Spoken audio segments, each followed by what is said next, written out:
Društvo študentov invalidov Slovenije je bilo ustanovljeno leta 1995 na pobudo samih članov, to spravi študentov invalidov, ki so začutili, da potrebujejo neko organizacijo, ki bi skrbela za njihove potrebe in se borila za njihove pravice pač na tem študijskem področju. Danes društvo ima nekaj več kot 200 članov, ki študirajo na univerzah v Ljubljani, Mariboru in Primorskem. Večina naših članov je 100% invalidov, to pomeni, da so odvisni od tuje nege in pomoči in zato, da lahko normalno študirajo, morajo imeti pač določene stvari prilagojene. To pomeni, da potrebujejo prilagojene prevoze do fakultet in drugih ustanov, da potrebujejo osebno asistenco, pomoč od človeka, ki zjutraj pomaga pri vstajanju, oblačenju, umivanju, hranjenju in vseh teh drugih potreb, ki jih imajo. Potem pa potrebujejo tudi določene prilagoditve za sam študij, ali tehnične ali še druge, ki jim pač društvo poskuša in ureja za njih.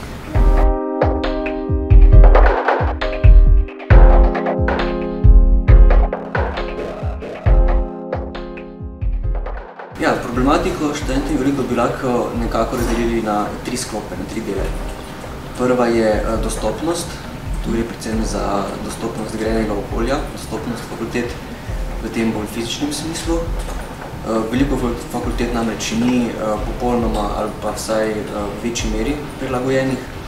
So še določene pomanjkljivosti, tako da zaradi tega vsi študijski programi niso dostopni za študente invalide. Potem drug tak sklop problematike je sama prilagoditev študijskega procesa. Tukaj smo v zadnjih letih naredili že veliki korak, tudi same fakultete so vedno bolj odprte in s prilagajanjem študijskih procesov, pa tudi z uvedbo statusa študenta s posebnimi potrebami omogočajo študentom invalidom, da se lažje vključujejo v študijske procese. Ta status omogoča, da se sam študijski proces prilagodi individualnim potrebam določenega študenta. Tretji sklop so pa sami tehnični pripomočki. Tukaj tudi država zaenkrat zagotavlja res tiste najbolj nujne, najbolj osnovne, ker gre pa tehnološki napredek zelo hitro naprej. Bi si tukaj želeli malo več podpore, malo več teh različnih pripomočkov za slepe, za gluhe, ki bi v bistvu spadali v to že osnovno zdravstveno zavarovanje.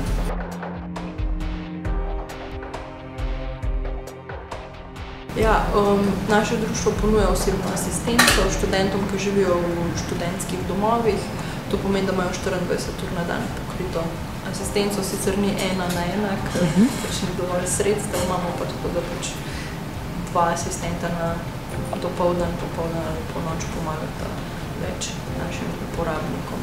To pomeni pač, kar se tiče nege, kar se tiče spremstev, kar se tiče urejanja študijske literature, potem urejanja bivanjskih prostorov, kuhanja pa takih zadev. Sočasne aktivnosti imamo pa plesne, povezani smo s plesnim klubom Zebra, imamo kakšne oglede filmov, potem imamo revijo, pripravljamo ekstravaganco, zdaj bo šla druga številka po nekaj časa, tako da bomo kakšne zgodbe članov in so člani zelo aktivni, pišejo članki.